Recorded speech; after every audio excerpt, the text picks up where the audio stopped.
ഈ തലയാർ എസ്റ്റേറ്റ് ഭാഗത്ത് തന്നെയാണ് ആനയുള്ളത്. പക്ഷേ ദൃശ്യങ്ങളാണ് കാണുന്നത്.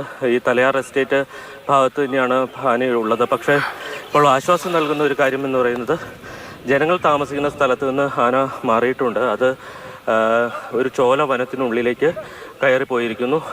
നേരത്തെ വനംവകുപ്പ് ഉദ്യോഗസ്ഥർ ശ്രമിച്ചത് ഇതിനായിരുന്നു. ഇവിടെ പടക്കം പൊട്ടിച്ചും മറ്റും ആനയെ ഓടിച്ച് ജനങ്ങൾ താമസിക്കാത്ത ഒരു സ്ഥലത്തേക്ക് മാറ്റുക എന്നുള്ളതാണ്. ഇപ്പോൾ നമുക്ക് ദൃശ്യങ്ങളിൽ കാണാൻ ഫോറസ്റ്റ് ഉദ്യോഗസ്ഥർ അവിടെ ആനയെ മുഴുവൻ സമയം നിരീക്ഷിക്കുന്നുണ്ട്.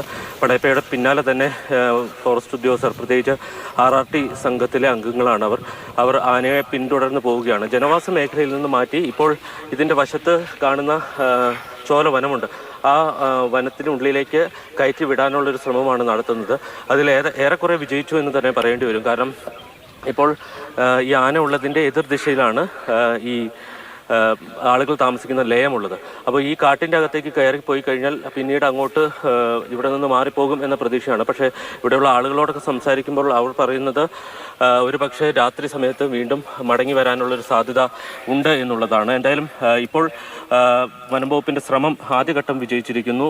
ആനയെ ഓടിച്ച് ഇപ്പോൾ ജനങ്ങൾ താമസിക്കാത്ത ഈ ചോലവനത്തിനകത്തേക്ക് കയറ്റി വിട്ടിട്ടുണ്ട്. നമുക്കറിയാം മതപ്പാടിലാണ്. മതപ്പാട് അതിൻ്റെ മൂർധന്യ അവസ്ഥയിൽ നിൽക്കുന്ന സമയമാണ് പടയപ്പയ്ക്ക്. അതുകൊണ്ട് തന്നെ വളരെ പ്രകോപിതനാണ്. വിരട്ടാനൊക്കെ ശ്രമിക്കുമ്പോൾ ആളുകൾക്ക് നേരെ തിരിയുകയും അവരെ തിരിച്ചു വിരട്ടാൻ ശ്രമിക്കുകയും ഒക്കെ ചെയ്യുന്നുണ്ട്. മറയൂർ തലയാറിന് സമീപം ഒരു കട, വഴിയോര കച്ചവട കേന്ദ്രം അത് തകർത്തിരുന്നു. അതിനുശേഷമാണിപ്പോൾ ഈ ആളുകൾ അവിടെ നിന്ന് റൂട്ടിൽ നിന്ന് ബഹളം വെച്ചപ്പോഴാണ് അത് തലയാർ എസ്റ്റേറ്റിൽ തന്നെയുള്ള ലയങ്ങൾക്ക് സമീപത്തേക്ക് എത്തിയത്. അതിനുശേഷം ഇപ്പോൾ RRT സംഘം എത്തി വളരെ നേരത്തെ ശ്രമത്തിനൊടുവിൽ ഇപ്പോൾ ആന ചോലവനത്തിന് സമീപത്തേക്ക് കയറിപ്പോയിട്ടുണ്ട്. രജീഷ്.